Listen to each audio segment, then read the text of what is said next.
அனுசரணை வழங்குவோர். இப்போது 280 ரூபாவுக்கு சிக்னல் 160 கிராம். இலங்கையில் லாபகரமான விலையில் ஒரு பேக்.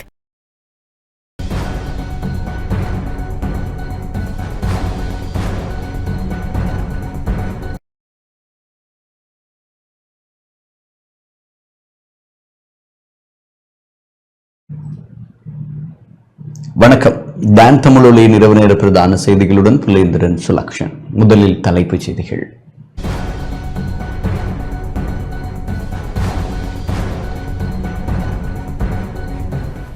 எதிர்வரும் 30ஆம் திகதி நள்ளிரவுக்கு முன்னர் உள்ளூராட்சி மன்ற உறுப்பினர்களின் பெயர்களை சமர்ப்பிக்குமாறு தேர்தல் ஆணைக்குழு வலியுறுத்தல். கோரிக்கைகள் நிறைவேற்றப்படாவிட்டால் தொழிற்சங்க நடவடிக்கை முன்னெடுக்கப்படும் என சுகாதார தொழில் வல்லுநர்கள் சங்கம் எச்சரிக்கை. தமிழ் மக்களின் காணியை அபகரிப்பதற்கான வர்த்தமானியை அரசாங்கம் மீளப் பெற்றிருப்பதை வரவேற்பதாக கஜேந்திரகுமார் பொன்னம்பலம் தெரிவிப்பு.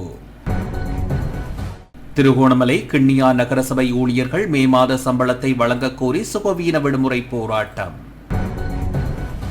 ரணிலின் பாதையில் அரசாங்கம் பயணிப்பதாக விமல் வீரவன்ச குற்றச்சாட்டு. சுற்றுலா பயணிகளை பாதுகாக்க வேண்டும் என அமைச்சர் நலிந்த ஜெயதிச கருத்து.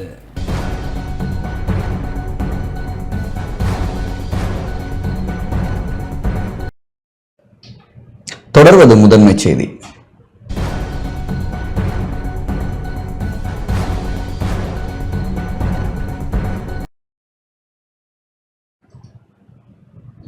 எதிர்வரும் 30ஆம் தேதி நள்ளிரவுக்கு முன்னர் உள்ளூராட்சி மன்ற உறுப்பினர்களின் பெயர்களை சமர்ப்பிக்குமாறு தேர்தல்கள் ஆணைக்குழுவின் தலைவர் RMAL ரத்நாயக்க தெரிவித்துள்ளார்.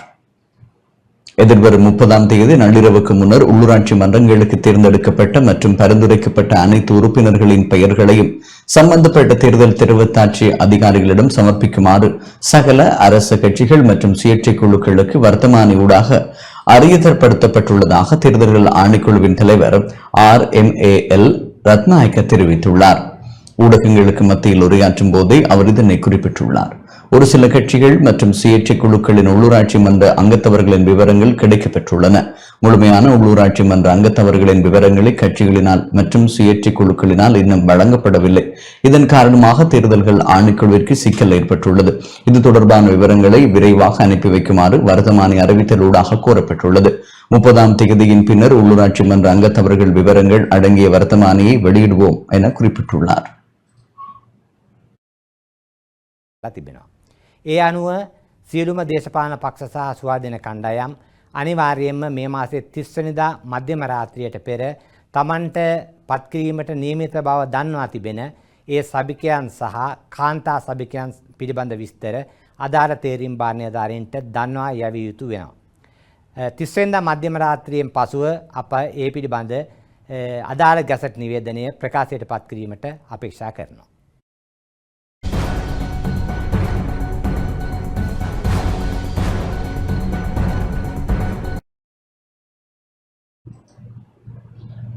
மக்கள் மீது சுமையை சுமத்த அரசாங்கம் எத்தனிக்கிறது என நாடாளுமன்ற உறுப்பினர் ஹர்ஷன ராஜகருணா தெரிவித்துள்ளார். மின் கட்டண விடயத்தில் அரசாங்கம் முதுகெலும்புள்ள தீர்மானம் ஒன்றை எடுக்க வேண்டும் என ஐக்கிய மக்கள் சக்தி நாடாளுமன்ற உறுப்பினர் ஹர்ஷன ராஜகருணா தெரிவித்துள்ளார். எதிர்க்கட்சி தலைவர் அலுவலகத்தில் இன்று இடம்பெற்ற ஊடகவியலாளர் சந்திப்பின் போது அவர் இதனை குறிப்பிட்டார்.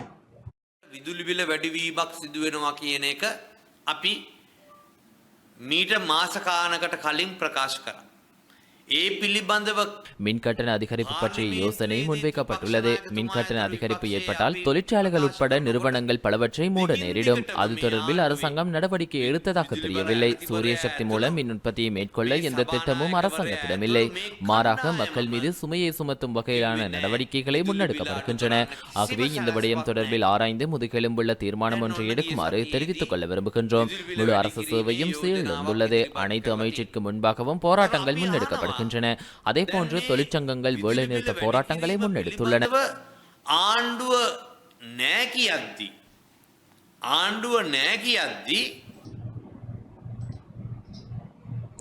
கோரிக்கைகள் நிறைவேற்றப்படாவிட்டால் தொழிற்சங்க நடவடிக்கைகள் முன்னெடுக்கப்படும் என சுகாதார தொழில் வல்லுநர்கள் சங்கம் எச்சரிக்கை விடுத்துள்ளது. தமது கோரிக்கைகள் நிறைவேற்றப்படாவிட்டால் தொழிற்சங்க நடவடிக்கையில் ஈடுபடப் போவதாக சுகாதார தொழில் வல்லுநர்கள் சங்கத்தின் தலைவர் ரவி குமுதேஸ் தெரிவித்துள்ளார். கொழும்பில் இன்று இடம்பெற்ற ஊடகவியலாளர் சந்திப்பில் கலந்து கொண்டு கருத்து வெளியிடும் போது அவர் இதனை தெரிவித்தார். අමාරුවේ දාලා තියෙනවා නලින්ද ජයතිස්ස ඇමතිවරයාගේ කල්පනාවේ මදිකම නිසා. ඊළඟට ආණ්ඩුවට නලින්ද ජයතිස්ස ඇමතිවරයා ගෙනල්ලා තියෙන අනතුර තමයි පෞද්ගලික நலிந்த ஜெயதிச என்பவர் இந்த நாட்டுக்கு பல்வேறு பிரச்சினைகளை உருவாக்கும் நபர் என்பதை நான் நினைவூட்ட விரும்புகிறேன். உலக சுகாதார ஸ்தாபனத்தில் இடம்பெற்ற நிகழ்வில் அவர் உரையாற்றிய போது சுகாதார ஊழியர்கள் மீது விமர்சனங்களை முன்வைத்துள்ளார். உண்மையில் அதனை ஏற்றுக்கொள்ள முடியாது. சுகாதார அமைச்சர் வாய்வார்த்தைகளில் உறுதிமொழிகளை வழங்குகிறார். ஆயினும் அவற்றை அவர் நடைமுறைப்படுத்துவதில்லை. நாம் நியாயமற்ற கோரிக்கைகளை முன்வைக்கவில்லை. சம்பள முரண்பாடு உள்ளிட்ட பல்வேறு பிரச்சினைகளை சுகாதார ஊழியர்கள் எதிர்நோக்கியுள்ளார்கள். எனினும் அவை தொடர்பில் அரசாங்கம் எந்த நடவடிக்கையும் எடுக்கவில்லை. அரசாங்கத்திடமும் சுகாதார அமைச்சரிடமும் அமைச்சின் செயலாளரிடமும் எமது கோரிக்கைகளை முன்வைத்துள்ளோம். அவை நிறைவேற்றப்படாவிட்டால் தொழிற்சங்க ரீதியான நடவடிக்கையில் ஈடுபட வேண்டி ஏற்படும். සහ KDU වැනි මුදල් ගෙවලා කරන විශ්වවිද්‍යාලවල ශිෂ්‍ය சுகாதார தொழிற்சங்கங்களால் முன்னெடுக்கப்படும் வேலைநிறுத்த போராட்டத்தால் வைத்திய கடமைகளுக்கு எந்த பாதிப்பும் ஏற்படவில்லை என அரசு வைத்திய அதிகாரிகள் ஒன்றியத்தின் தலைவர் வைத்தியர் ருக்ஷான் பெல்லன தெரிவித்துள்ளார். வேலைநிறுத்த போராட்டம் தொடர்பில் ஊடகங்கள் எழுப்பிய கேள்விக்கு பதிலளிக்கும் போது அவர் இதனை குறிப்பிட்டார். ස්ට්‍රයික් එකක් වගේ පෙන්නුම් කරනවා මාධ්‍යවංගින් ඇත්තටම මෙතන ස්ට්‍රයික් එකක් කිසිදු බලපෑමක් රෝහල් පද්ධතියටම නැහැ. கொழும்பு தேசிய வைத்தியசாலையின் நாளாந்த செயற்பாடுகளுக்கு எந்தவித பாதிப்பும் ஏற்படவில்லை. அதனை நேரடியாக சென்று அறிந்து கொள்ள வேண்டுமாயின் அதற்கான அனுமதியை நான் தருகிறேன். ஆய்வுக்கூடம், சிகிச்சை அறைகள், வெளிநோயாளர் சிகிச்சை பிரிவு என்பனவற்றிற்கு நேரில் சென்று பார்த்தால் அதன் தொழில்பாடுகளை அறிந்து கொள்ள முடியும். வழமை போலவே செயற்பாடுகள் முன்னெடுக்கப்படுகின்றன. 72 தொழிற்சங்கங்களை கொண்டுள்ளதாக கூறப்படும் தரப்பினரே இந்த போராட்டத்தை முன்னெடுக்கின்றனர். ஆனால் அதில் 2 தொழிற்சங்கங்களே தற்போது போராட்டத்தை முன்னெடுக்கின்றனர். இந்த தொழிற்சங்க போராட்டத்தில் ஈடுபடுகின்றவர்களை 1983 ஆண்டு காலப்பகுதி போன்று வீடுகளுக்கு அனுப்ப வேண்டும். கோரிக்கைகள் தொடர்பில் போராட்டம் நடத்த அவர்களுக்கு உரிமையுண்டு. எனினும் நோயாளர்களை பாதிக்கும் வகையில் போராட்டங்களை முன்னெடுக்க சட்டத்தில் இடமில்லை. කිසිදු බලපෑමක් රෝහල් පද්ධතියටම නැහැ.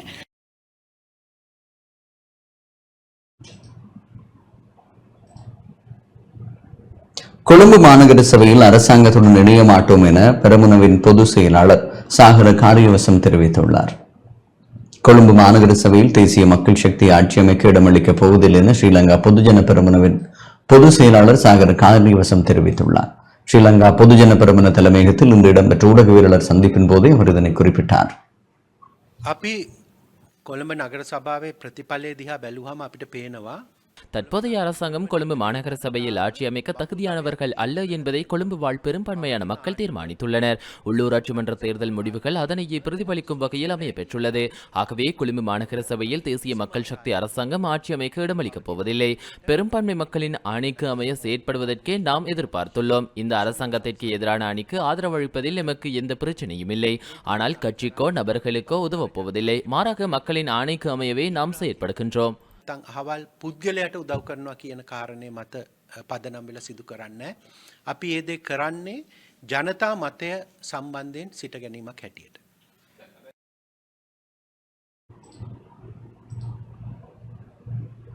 தமிழ் மக்களின் காணியை அபகரிப்பதற்கான வர்த்தமானியை அரசாங்கம் மீளப் பெற்றிருப்பதை வரவேற்பதாக நாடாளுமன்ற உறுப்பினர் கஜேந்திரகுமார் பொன்னம்பலம் தெரிவித்துள்ளார்.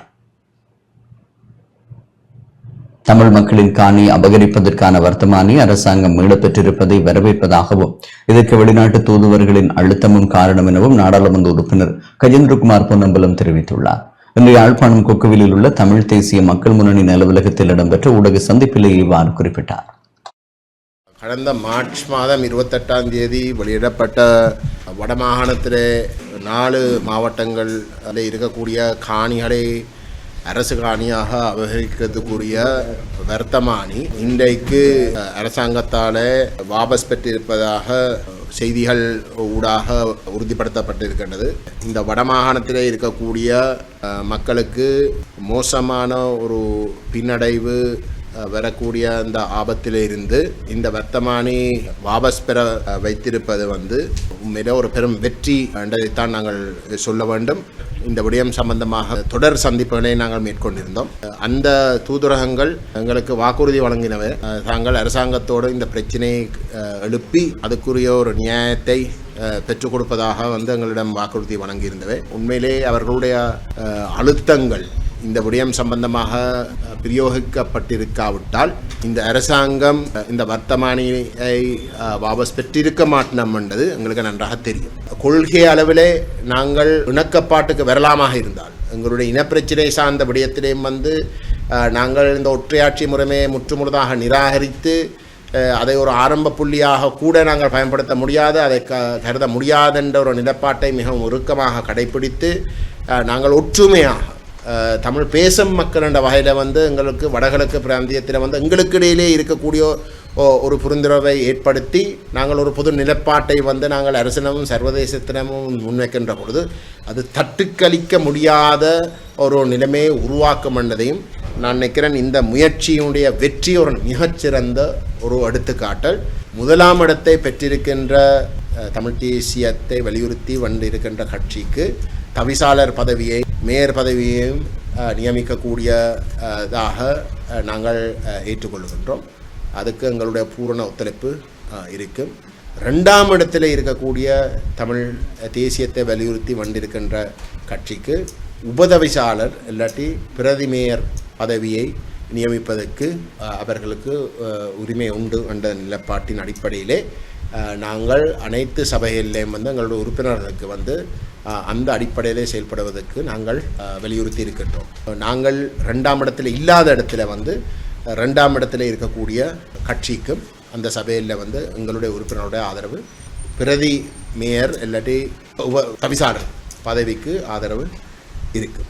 நாங்கள் முதலாம் இடத்தை பெற்றிருக்கிற சபையில் இந்த 4 சபையில் நாங்கள் தவிசாளர் பதவிக்கு நாங்கள் கட்டாயம் எங்களுடைய ஒரு உறுப்பினரை நாங்கள் நிறுத்துவோம். அதுக்கு அவர்கள் ஆதரவு தாரது நாங்கள் வரவேற்போம். மாகாண சபை தேர்தல் நடந்தால் நாங்கள் பங்கு பெறுவோம். இந்திய மீனவர்களின் அத்துமீறலை தடுப்பதற்கான நடவடிக்கையை முன்னெடுக்குமாறு கடற்படைக்கு ஆலோசனை வழங்கப்பட்டுள்ளதாக கடற்றொழில் அமைச்சர் சந்திரசேகரம் தெரிவித்துள்ளார். இந்திய மீனவர்களின் அத்துமீறலை தடுப்பதற்கான நடவடிக்கையை முன்னெடுக்குமாறு கடற்படைக்கு ஆலோசனை வழங்கப்பட்டுள்ளதாகவும் கடற்படை முன்னெடுக்கும் நடவடிக்கைகளுக்கு தேவையான உதவிகளை கடற்றொழில் அமைச்சு வழங்கும் எனவும் தமிழ் மக்கள் ஓரணியில் அணிதிரள வேண்டும் என்று சொன்னவர்கள் இன்று குடும்ப சண்டையில் ஈடுபட்டுள்ளனர் எனவும் கடற்றொழில் அமைச்சர் சந்திரசேகர் தெரிவித்துள்ளார். இந்த கிளிநொச்சி மாவட்ட செயலகத்தில் இடம்பெற்ற கலந்துரையாடலின் பின்னர் இவ்வாறு கருத்து வெளியிட்டார். சட்டவிரோதமான தொழிலில் ஈடுபடுகின்ற மீனவர்கள், அது உள்நாட்டிலும் சரி வெளிநாட்டிலும் சரி, இந்திய மீனவர்கள் எடுத்துக்கொண்டாலும் கூட பாரிய பிரச்சனை ஒன்று இன்றைக்கு கடற்தொழிலாளர்கள் மத்தியில் காணக்கூடியதாக இருக்கு. சட்டவிரோதமான இல்லீகலியாக மீன்பிடிக்கின்றவர்களை தடுப்பதற்கான நடவடிக்கைகள் துரிதப்படுத்துவதற்கும் அதை ஒழுங்குபடுத்துவதற்குமான நடவடிக்கைகள் நாங்கள் ஆரம்பித்திருக்கின்றோம், எடுத்திருக்கின்றோம். கடற்பாதுகாப்பு படையினர் உள்ளிட்ட கரையோர பாதுகாப்பு பிரிவினர் உள்ளிட்ட அனைவரோடும் இது தொடர்பாக விரிவாக பேசியிருக்கின்றோம். அதன் அடிப்படையில் எதிர்வரும் நாட்களில் இது தொடர்பான நடவடிக்கைகள் கூடிய சீக்கிரம் வெளிவரும். இந்திய மீனவர்களுடைய வருகை என்பது மிகவும் பாதகமானது, பாரதூரமானது. சட்டவிரோதமாக எங்களுடைய கடல் பரப்பை மீறி இங்கு கடல் மீன் பிடிப்பது என்பது சட்டத்துக்கும் புறம்பானது, அரசியலமைப்புக்கும் புறம்பானது, சர்வதேச சட்டங்களுக்கும் புறம்பானது. அவ்வாறான புறம்பான விடயங்களையே இன்றைக்கு இந்திய மீனவர்களால் மேற்கொள்ளப்பட்டு வருகின்றது. அதனால் எங்களுடைய கடற்படையினருக்கு நாங்கள் இப்பொழுது உத்தரவிட்டிருக்கின்றோம், அவர்களோடு உரையாடி இருக்கின்றோம். இது தொடர்பாக கூடுதலான கவனத்தை செலுத்தி அவர்கள் வருவதை தடுப்பதற்கான நடவடிக்கையை கடற்படையினர் என்னென்ன நடவடிக்கை எடுக்க முடியுமோ அவ்வளவு நடவடிக்கையும் எடுங்கள் என்று நாங்கள் கேட்டிருக்கின்றோம். இந்திய மீனவர்களுடைய வருகையை தடுப்பதற்கான ஆரம்ப கட்ட வேலைகளை ஆரம்பித்திருக்கிறோம். உள்ளூராட்சி சபைகளில் தமிழ் தேசிய கட்சிகளுடன் இணைந்து ஆட்சி அமைக்க தயாராக இருப்பதாக ஜனநாயக தமிழ் தேசிய கூட்டணி சார்பில் மன்னார் மாவட்டத்தில் வெற்றி பெற்ற உறுப்பினர்கள் தெரிவித்துள்ளனர். மன்னார் மாவட்டத்தில் உள்ளூராட்சி சபைகளை அமைக்கின்ற போது ஜனநாயக தமிழ் தேசிய கூட்டணியின் தலைமை எடுக்கும் முடிவுக்கு தேர்தலில் வெற்றி பெற்ற உறுப்பினர்கள் உறுதுணையாக இருப்பார்கள் என ஜனநாயக தமிழ் தேசிய கூட்டணி சார்பில் மன்னார் மாவட்டத்தில் வெற்றி பெற்ற உறுப்பினர்கள் தெரிவித்துள்ளனர். இன்று மதியம் மன்னாரில் உள்ள தமிழீழ விடுதலை இயக்கத்தின் அலுவலகத்தில் இடம்பெற்ற கலந்துரையாடலை தொடர்ந்து அதன் மாவட்ட அமைப்பாளர் டேனியல் வசந்தன் தலைமையில் ஊடக சந்திப்பு நடத்தப்பட்டது. இதன்போது அவர் இவ்வாறு குறிப்பிட்டார். எமது ஜனநாயக தமிழ் தேசிய கூட்டணி எவ்வாறான முடிவை எடுக்கின்றதோ அந்த முடிவுக்கு நாங்கள் அனைவரும் எமது ஒத்துழைப்பை வழங்குவதாக ஏகமனதாக நாங்கள் அனைவரும் தீர்மானித்தோம். அனைத்து தமிழ் மாவட்டங்களிலும் தமிழ் தேசிய பரப்பில் இருக்கின்ற கட்சிகள் தமது ஆட்சிகளை அமைக்க வேண்டும். அதற்கு ஜனநாயக தமிழ் தேசிய கூட்டணி உறுதுணையாக இருக்க வேண்டும். தமிழ் தேசிய கட்சிகளோடு இணைந்து எமது ஆட்சிகளை நாங்கள் அமைப்போம். சரியான முறையான நிர்வாகத்தை வழங்குவோம். ஊழலற்ற நிர்வாகத்தை வழங்குவோம். மன்னார் மாவட்டத்தை காப்பாற்ற வேண்டும் என்ற ஒரே நோக்கத்திற்காக தமிழ் தேசிய கட்சிகளோடு இணைந்து இந்த ஆட்சிகளை அமைக்க வேண்டும் என அனைவரிடத்திலும் கேட்டுக்கொள்கின்றோம்.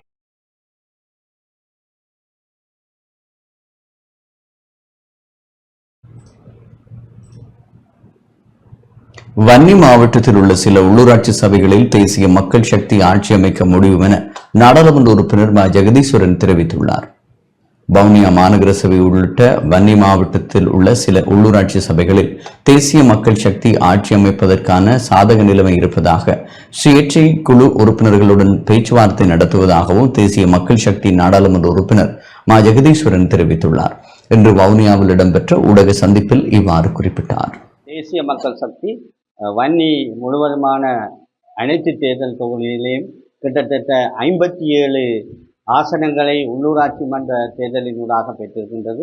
அந்த வகையிலே இன்றைய தினம் வவுனியா மாவட்டத்திலே கிட்டத்தட்ட 26 உறுப்பினர்களுக்கான சத்தியப்பிரமாண நிகழ்வு இடம்பெற்றது.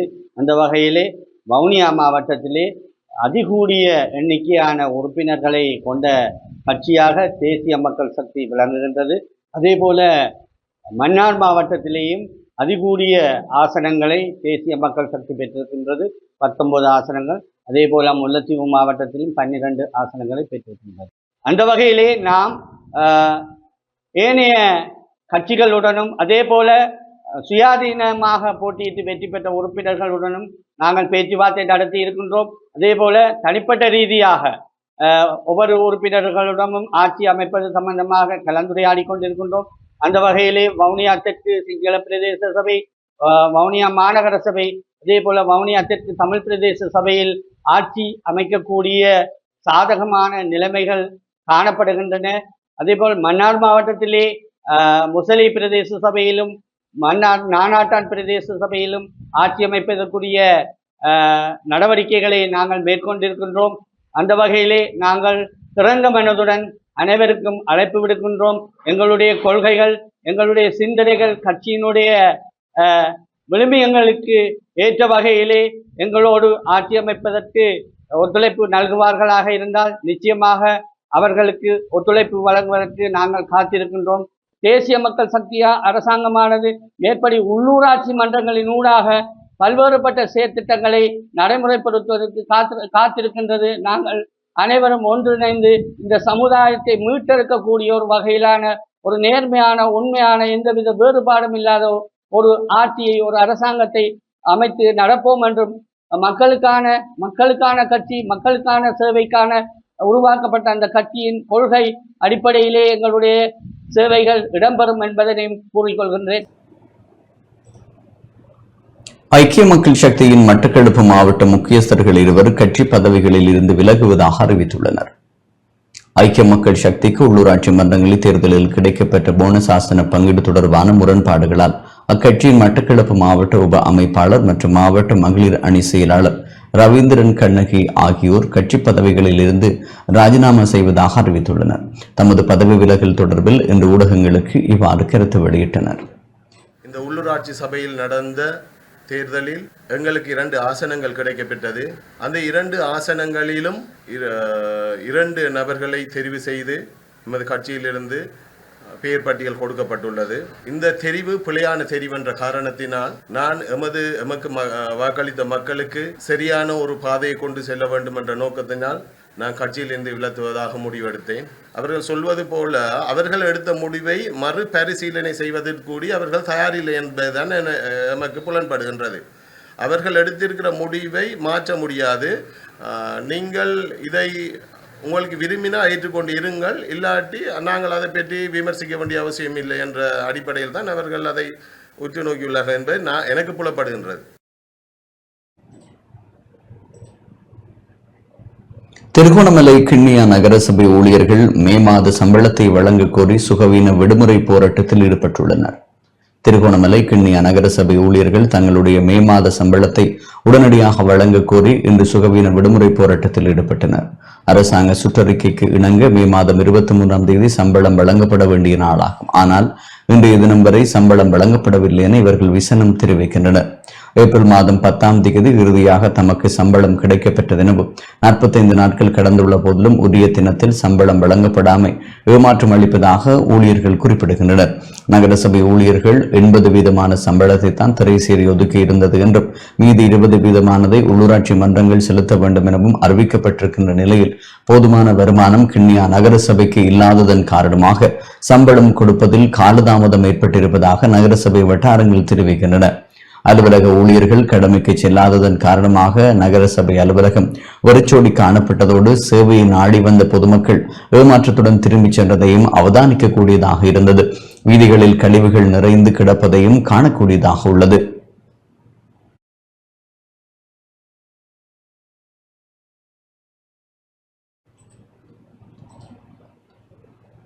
நுவரேலியா பதுளை பிரதான வீதியில் மரம் முறிந்து விழுந்ததில் தடைப்பட்ட போக்குவரத்து வழமைக்கு திரும்பியுள்ளது. நுவரேலியா பதுளை பிரதான வீதியின் மார்காஸ் தோட்டம் கெமனுபுர பகுதியில் கிரகரி வாவி கரையோரத்தில் பாரிய மரம் ஒன்று வேருடன் சரிந்து விழுந்ததில் குறித்த பகுதியுடனான போக்குவரத்து சுமார் 2 மணி நேரம் முற்றாக பாதிக்கப்பட்டதாக நுவரேலியா போலீசார் தெரிவித்தனர். இன்று காலை இடம்பெற்ற குறித்த சம்பவத்தில் சுமார் 2 மணி நேரத்திற்கு மேலாக போக்குவரத்து முற்றாக தடைப்பட்டிருந்ததாக போலீசார் தெரிவித்தனர். இன்னும் நுவரேலியா போலீசார், மாநகர தீயணைப்பு பிரிவினர், ராணுவத்தினர் மற்றும் பொதுமக்கள் இணைந்து உடனடியாக மரத்தை வெட்டி அகற்றும் பணியில் ஈடுபட்டனர். அதன் பின்னர் போக்குவரத்து வழமைக்கு திரும்பியது என போலீசார் மேலும் தெரிவித்தனர். அத்துடன் மரம் விழுந்ததன் காரணமாக குறித்த பகுதிக்கான மின் இணைப்பு துண்டிக்கப்பட்டுள்ளதுடன் மின் கம்பமும் விழுந்து சேதமடைந்துள்ளது. நுவரேலியா மாவட்டத்தில் தற்போது நிலவி வரும் சீரற்ற காலநிலையால் பிரதான வீதிகளில் மரங்கள் முறிந்து விழுதல் மற்றும் மண் சரிவு அபாயம் ஏற்படுவதனால் வாகனங்களை வாகன சாரதிகள் மிகுந்த அவதானத்துடன் செலுத்த வேண்டும் எனவும் போலீசார் எச்சரிக்கை விடுத்துள்ளனர்.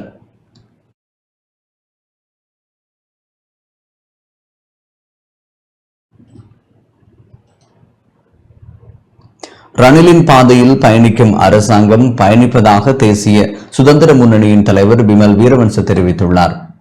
நாட்டை முன்னோக்கி கொண்டு செல்லக்கூடிய எந்த ஒரு காத்திரமான திட்டமும் அரசாங்கத்தினால் நடைமுறைப்படுத்தப்படவில்லை என தேசிய சுதந்திர முன்னணியின் தலைவர் பிமல் வீரவன்ச தெரிவித்துள்ளார்.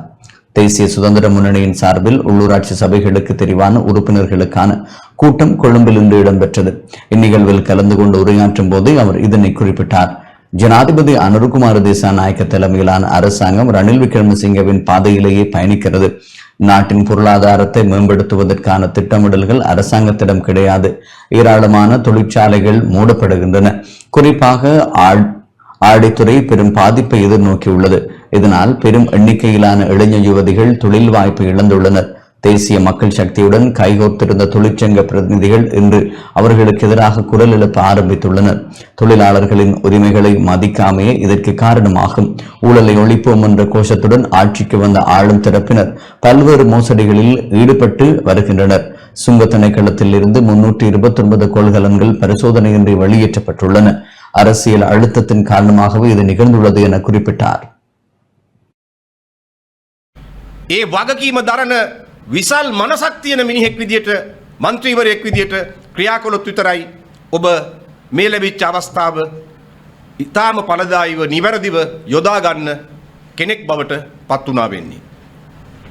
ඔබ කවුරු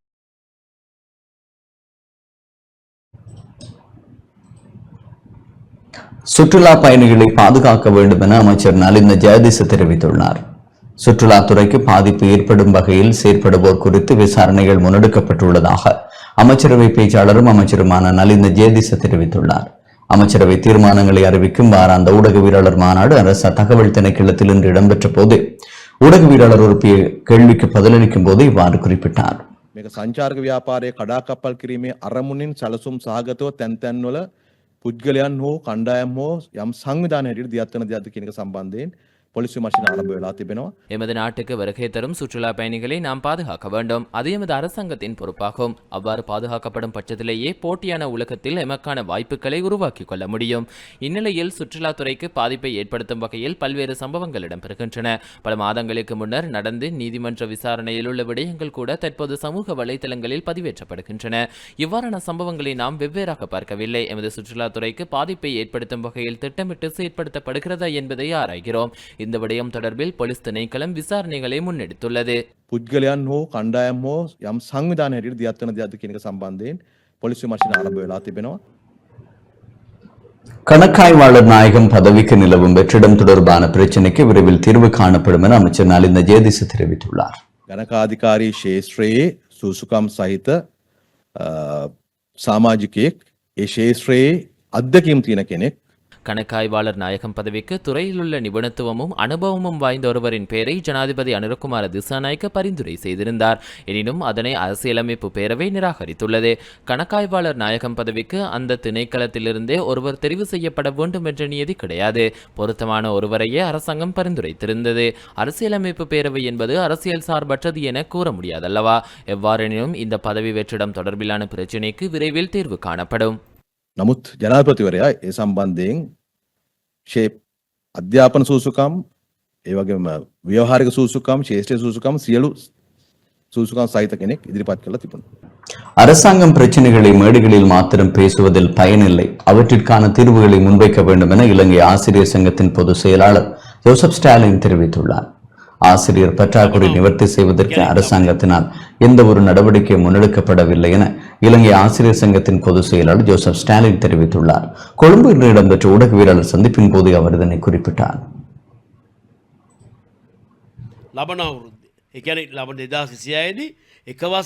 நாட்டில் உள்ள பாடசாலைகளில் 40,000 ஆசிரியர்களுக்கான வெற்றிடம் காணப்படுகின்றது. இதனை பிரதமர் ஹரணி அமரசூரிய நாடாளுமன்றத்திலும் அறிவித்தார். ஆயினும் அந்த பற்றாக்குறையை நிவர்த்தி செய்வதற்கு இதுவரை எந்தவொரு நடவடிக்கையும் முன்னெடுக்கப்படவில்லை. பிரச்சினைகள் உள்ளன என மேடைகளில் பேசிக் கொண்டிருப்பது பொருத்தமானது அல்ல. அரசாங்கம் என்ற வகையில் தீர்வுகளை முன்வைக்க வேண்டும். அடுத்த வருடம் முதல் தரம் 1 மற்றும் தரம் 6 ஆகியவற்றில் பாடத்திட்டங்களில் மாற்றத்தை ஏற்படுத்த போவதாக கல்வி அமைச்சர் என்ற வகையில் பிரதமர் ஹரணி அமரசூரிய அறிவித்தார்.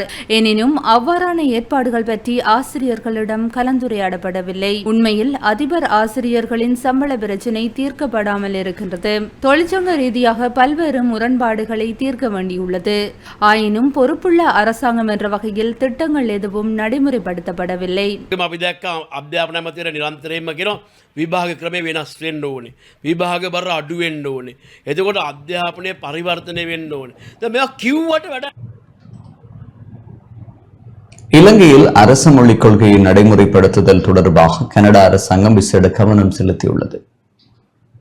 இலங்கையில் அரசு மொழிக் கொள்கையை நடைமுறைப்படுத்துதல் தொடர்பாக கனடா அரசாங்கம் விசேட கவனம் செலுத்தியுள்ளதாகவும் அவசியமான எந்த ஒரு சந்தர்ப்பத்திலும் அதற்கு ஒத்துழைப்பை வழங்கும் நோக்குடன் இந்த மாநாட்டில் அரசாங்கத்துடன் ஒப்பந்தம் ஒன்றை ஏற்படுத்திக் கொள்வதற்கு கவனம் செலுத்தியுள்ளதாகவும் இலங்கைக்கான கனடா உயர்ஸ்தானிகர் எரிக்ஸ் போல்ஸ் தெரிவித்துள்ளார். பொது நிர்வாக மாகாண சபைகள் மற்றும் உள்ளூராட்சி அமைச்சர் கலாநிதி AAGM அபயரத்னவுடன் இடம்பெற்ற விசேட கலந்துரையாடலின் போது இதனை குறிப்பிட்டார். பன்மொழி பயன்படுத்தும் மக்கள் தொகையை கொண்ட இலங்கையில் குறிப்பாக பொது சேவைகளை வழங்குவதில் அலுவலக மொழிகள் கொள்கையை செயற்படுத்துவதில் இருதரப்பினரும் கவனம் செலுத்தியுள்ளனர் என குறிப்பிட்டார்.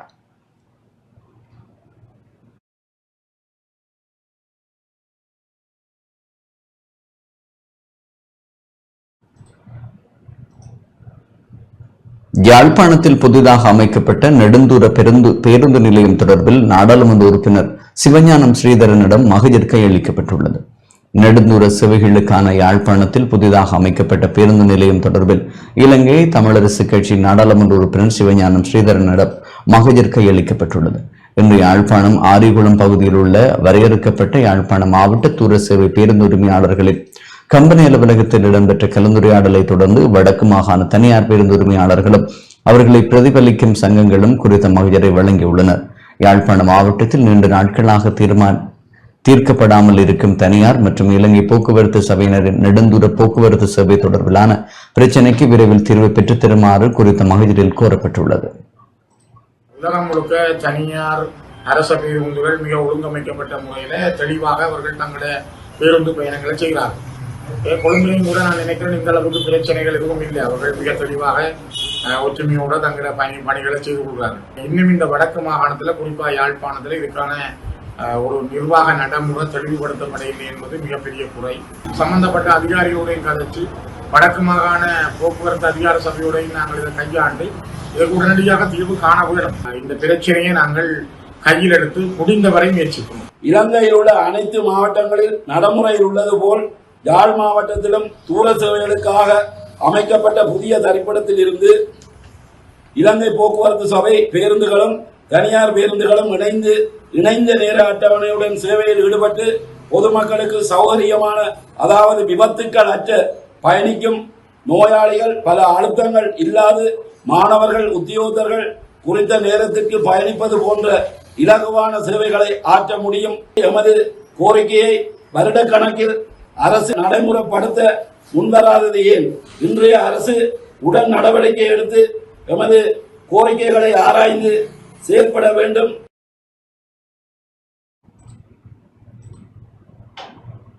மாற்றுத்திறனாளிகளின் சுயதொழிலை மேம்படுத்துவது தொடர்பிலான பயிற்சி கிளிநொச்சியில் இடம்பெற்றது. மாற்றுத்திறனாளிகளின் சுயதொழிலை மேம்படுத்துவது தொடர்பான பயிற்சி நெறி கிளிநொச்சி மாவட்ட சமூக சேவைகள் திணைக்களத்தின் ஏற்பாட்டில் இன்று இடம்பெற்றது. மாற்றுத்திறனாளிகளின் சுயதொழில் உற்பத்திகளை அதிகரித்தல், அவற்றுக்கான தரத்தை உயர்த்தல், உரிய சந்தை வாய்ப்புகளை ஏற்படுத்தல் என்பன தொடர்பில் ஆராயப்பட்டன. இன்றைய ஒருநாள் பயிற்சி நெறி கிளிநொச்சி மாவட்ட திறன் விருத்தி மண்டபத்தில் இடம்பெற்றது. கரைச்சி, கண்டாவளை, பச்சிலைப்பள்ளி, பூநகிரி பிரதேச செயலக பிரிவுகளைச் சேர்ந்த சுயதொழில் முயற்சிகளில் ஈடுபட்டு வருகின்ற மாற்றுத்திறனாளிகள் பங்கேற்று தாங்கள் எதிர்நோக்கும் பிரச்சினைகள் தொடர்பிலும் சவால்கள் தொடர்பிலும் எடுத்துரைத்தனர்.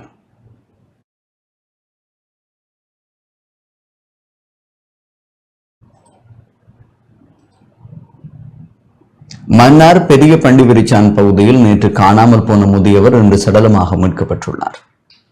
மன்னார் பெரிய பண்டிவிரிச்சான் பகுதியில் நேற்று வயலுக்கு சென்று காணாமல் போன முதியவர் இன்று சடலமாக மீட்கப்பட்டுள்ளார். வீட்டிலிருந்து பெரிய பண்டிவிரிச்சான் பகுதியில் உள்ள வயலுக்கு சென்ற முதியவரை காணவில்லை என உறவினர்கள் தேடிய வேளையிலே வயலுக்கு செல்லும் வீதியில் குறித்த முதியவர் சடலமாக அடையாளம் காணப்பட்டார். பெரிய பண்டிவிரிச்சான் பகுதியைச் சேர்ந்த 59 வயதான எல்லப்பன் ராதாகிருஷ்ணன் என்பவர் இவ்வாறு சடலமாக மீட்கப்பட்டுள்ளார். இந்த நிலையில் மடு போலீசார் மேலதிக விசாரணைகளை முன்னெடுத்து வருகின்றனர்.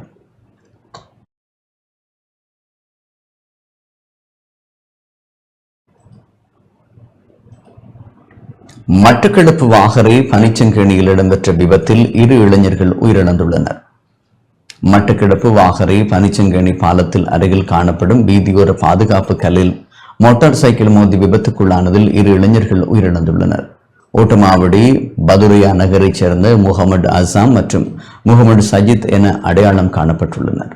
இவர்களது சடலம் மட்டுவாகரை மாவட்ட வைத்தியசாலையில் வைக்கப்பட்டு உடற்கூற்று பரிசோதனைக்காக வாழைச்சேனை ஆதார வைத்தியசாலைக்கு எடுத்து செல்லப்பட்டு மரண விசாரணை பின்னர் உறவினர்களிடம் ஒப்படைக்கப்பட்டது. திருகோணமலையிலிருந்து ஓட்டமாவடி நோக்கி மோட்டார் சைக்கிளில் பயணித்த போது விபத்து சம்பவித்துள்ளது. வாகரை போலீசார் மேலதிக விசாரணைகளை மேற்கொண்டு வருகின்றனர்.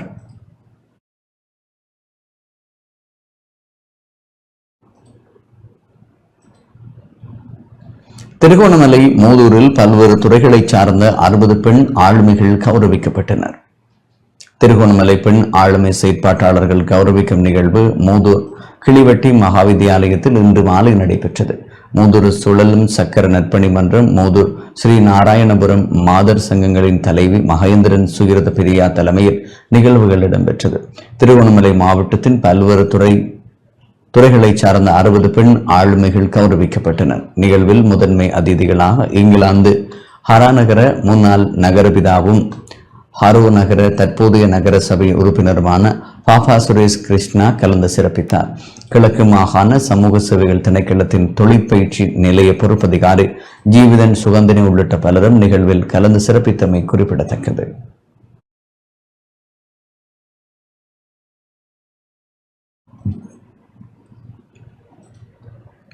அம்பாறை கண்ணகி கிராமம் கண்ணகி வித்தியாலயத்தில் மாணவர்களுக்கு கற்றல் உபகரணங்கள் வழங்கப்பட்டன. அம்பாறை கண்ணகி கிராமம் கண்ணகி வித்தியாலயத்தில் கற்றல் தேவையுடைய மாணவர்களுக்கு துவிச்சக்கர வண்டி 2 55 மாணவர்களுக்கான பாதணிகளும் இன்று வழங்கி வைக்கப்பட்டன. பாடசாலையின் அதிபர் தலைமையில் இடம்பெற்ற நிகழ்வில் குறித்த உதவிகளை பெற்றுக் கொடுப்பதற்கு உதவி புரிந்த பொறியியலாளர் யுவேந்திராவும் கலந்து கொண்டார். கண்ணகி வித்தியாலயமானது அதிக கஷ்ட பிரதேச பாடசாலையாக அமைந்துள்ளதுடன் அங்கு அதிகளவான மாணவர்களுக்கு கற்றல் உபகரணங்களின் தேவைப்பாடுகள் காணப்படுகின்றன. அதன் அடிப்படையில் அதிபரின் வேண்டுகோளுக்கு அமைய பாடசாலையின் நிர்வாகத்தால் தெரிவு செய்யப்பட்ட மாணவர்களுக்கு குறித்த உதவிகள் வழங்கி வைக்கப்பட்டன.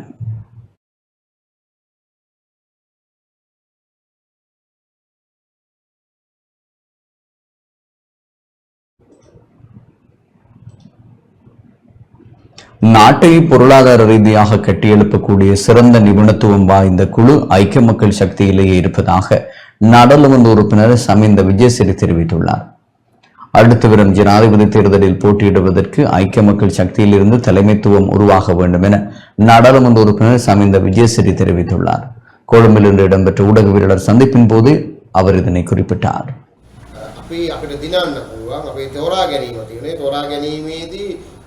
දිනන්න පුළුවන් කැමැත්ත තියෙන රුචිකත්වයේ තියෙන ඒතෙන් මේ අවස්ථ වෙලාවට වෙනස් කළ යුතුව තිබෙන වෙනස් වීම හරහා ජනතාවගේ කැමැත්ත ජනතාවගේ දේශපාලන හරවුම ලක්ෂ්‍ය නිර්මාණය කරන එක. நாட்டை பொருளாதார ரீதியாக கட்டியெழுப்பக்கூடிய சிறந்த நிபுணத்துவம் வாய்ந்த குழு ஐக்கிய மக்கள் சக்தியிலேயே இருக்கிறது. தேசிய மக்கள் சக்தி அரசாங்கத்தில் அவ்வாறானவர்கள் கிடையாது. மேலும் எமது கட்சியின் சார்பாக நாடாளுமன்றத்துக்கு தெரிவானவர்கள் ஊழலற்றவர்கள். இதனை நான் பொறுப்புடன் கூறிக்கொள்ள விரும்புகிறேன். ஆதலால் அடுத்து வரும் ஜனாதிபதி தேர்தலில் போட்டியிடுவதற்கு ஐக்கிய மக்கள் சக்தியிலிருந்து தலைமைத்துவம் உருவாக்க வேண்டும்.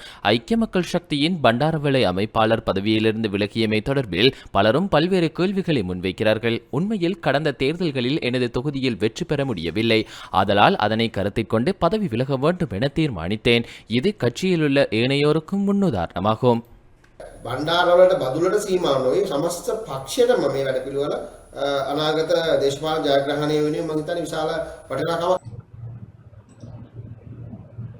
புகையிரத சாரதிகள் போராட்டத்தில் ஈடுபடவில்லை என புகையிரத இயந்திர சாரதிகள் சங்கத்தின் பிரதான செயலாளர் சந்தன வியந்துவ தெரிவித்துள்ளார். புதிதாக புகையிரத சாரதிகள் சேவையில் இணைத்துக் கொள்ளாவிட்டால் எதிர்காலத்தில் புகையிரத போக்குவரத்திற்கு பாதிப்பு ஏற்படக்கூடும் என புகையிரத இயந்திர சாரதிகள் சங்கத்தின் பிரதான செயலாளர் சந்தன வியந்துவ தெரிவித்துள்ளார். ஊடகங்கள் மத்தியில் உரையாற்றிய போது அவர் இதனை குறிப்பிட்டார். ඒක නිසා ඉදිරියට මේට වඩා දරුණු තත්ත්වයක් ඇති වෙන්න පුළුවන්. ඒක හින්දා මේ දුම්රිය ධාවනය තවදුරටත් අඩාල වෙන්න කලින් මේක කඩිනම් කරගත්තේ නැතොත් මේට වඩා ලොකු දුම්රිය சேவைக்கு எதிர்நிலை தத்துக்கிட்ட அணிடுதீங்க. புகையிரத சாரதிகள் போராட்டத்தில் ஈடுபடவில்லை. சிலர் விடுமுறை பெற்றுள்ளனர். கடந்த ஞாயிற்றுக்கிழமை புகையிரத சாரதிகள் சுகவீன விடுமுறை பெற்று சென்றதன் காரணமாக பல புகையிரத சேவைகள் ரத்தாகி இருந்தன.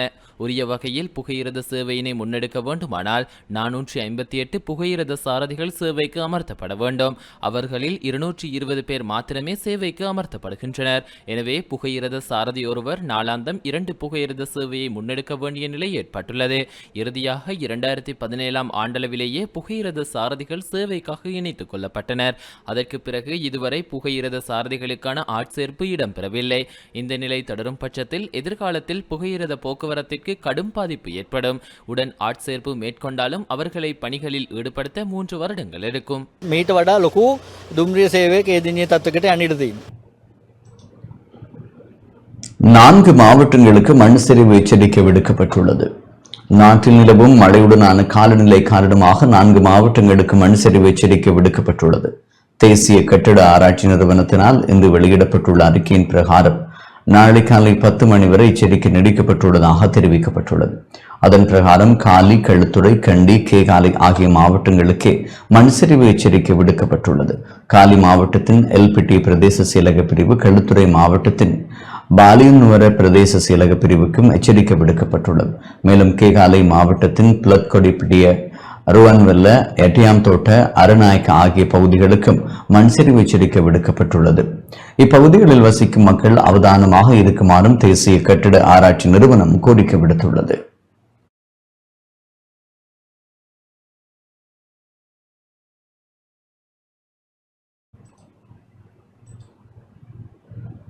உள்ளூராட்சி சபைகளில் தமிழ் தேசிய கட்சிகளுக்கு ஆதரவளிப்பதற்கு தமிழ் தேசிய பேரவை தீர்மானித்துள்ளதாக தமிழ் தேசிய பசுமை இயக்கத்தின் தலைவர் ஐங்கரநேசன் தெரிவித்துள்ளார்.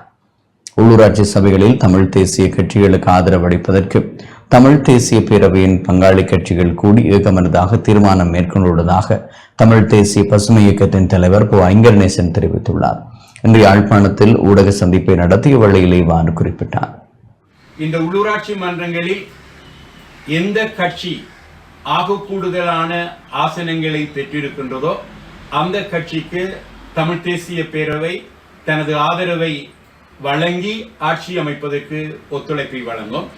எந்த கட்சி என்று சொல்லி குறிப்பிடுகிறது என்பது தமிழ் தேசிய நிலைப்பாடை கொண்ட கட்சிகளுக்கு மாத்திரம்தான் பொருந்தும்.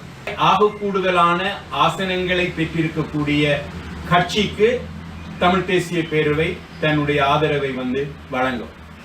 தமிழ் தேசிய பேரவை இரண்டாவது இடத்தில் அதிக ஆசனங்களை பெற்றிருக்குமாக இருந்தால் தார்மீக அடிப்படையில் ஏனைய தமிழ் தேசிய நிலைப்பாடை கொண்ட கட்சிகள் நாங்கள் நிறுத்துகின்றவர்கள் வெற்றி பெறுவதற்கு, அதாவது துணை தவிசாளராக அல்லது துணை மேயராக வெற்றி பெறுவதற்கு அவர்களுடைய ஆதரவை நல்க வேண்டும் என்கின்றதும் எங்களுடைய பணிவான வேண்டுகோளாக இருந்தது. சில இடங்களில் சமமான ஆசனங்கள் இருக்குமாக இருந்தால் அந்த சமனான ஆசனங்கள் இருக்கப்படுகின்ற சபைகளில் வாக்குகளின் அடிப்படையில் எந்த கட்சி கூடுதலான வாக்குகளை பெற்றிருக்கின்றதோ அந்த கட்சிக்கு தமிழ் தேசிய பேரவை ஆட்சி அமைப்பதற்கான ஆதரவை வழங்கும் என்கின்றதும் எங்களுடைய ஒரு முடிவாக இருந்தது. இத்துடன் டான் தமிழுடைய இரவு நேர பிரதான செய்திகள் நிறைவுக்கு வருகின்றது. மேலதிக செய்திகளுக்கு நமது டான் நியூஸ் தொலைக்காட்சியோடு இணைந்திருங்கள். வணக்கம்.